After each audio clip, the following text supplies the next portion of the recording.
заштитни и превентивни мерки. И доследната примена на Се почестата сексуална, физичка и психичка злоупотреба на децата налага дека нешто треба да се преземе за нивна заштита, сметаат експертите.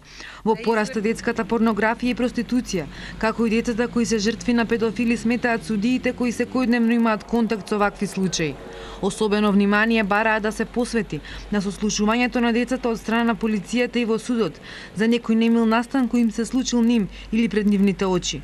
Суштината е да се извлече вистината од детето и тоа на начин што е побезболен за него. Во наплив е повредување, насилство спрема децата во вид на кривични дела, потоа секаква злоупотреба, особито во последно време сексуалната злоупотреба на децата.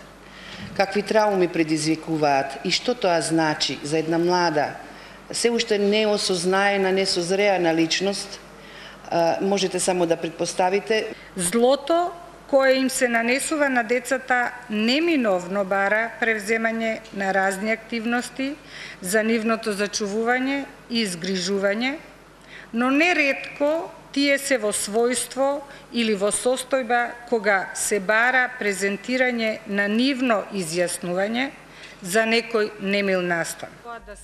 Тоа што голем број од злоставувањата врз децата не се расветлени, а сторителите се на слобода, родителите на децата жртви вината ја гледаат во институциите. Прекршочна пријава која до ден денеска не ќе стои во фиока.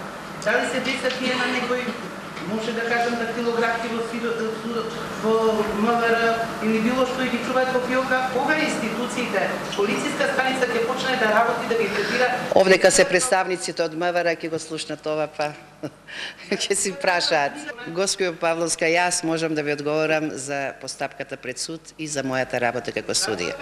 За другите институции ќе ги упатите прашањата до нив. Судиите ја поддржуваат измената на законот која предложи првата детска амбасада Меѓаши за доживотен затвор на педофилите, но сепак сметаат дека напорите треба да бидат насочени првенствено кон тоа да се спречи да дојде до повредување на децата. Ова се дел од аспектите во книгата Одамне суд, промовирана во рамките на проектот Детето е сведок, кој бара посебна грижа, реализиран од Меѓаши и фондацијата Ничии деца од Полска.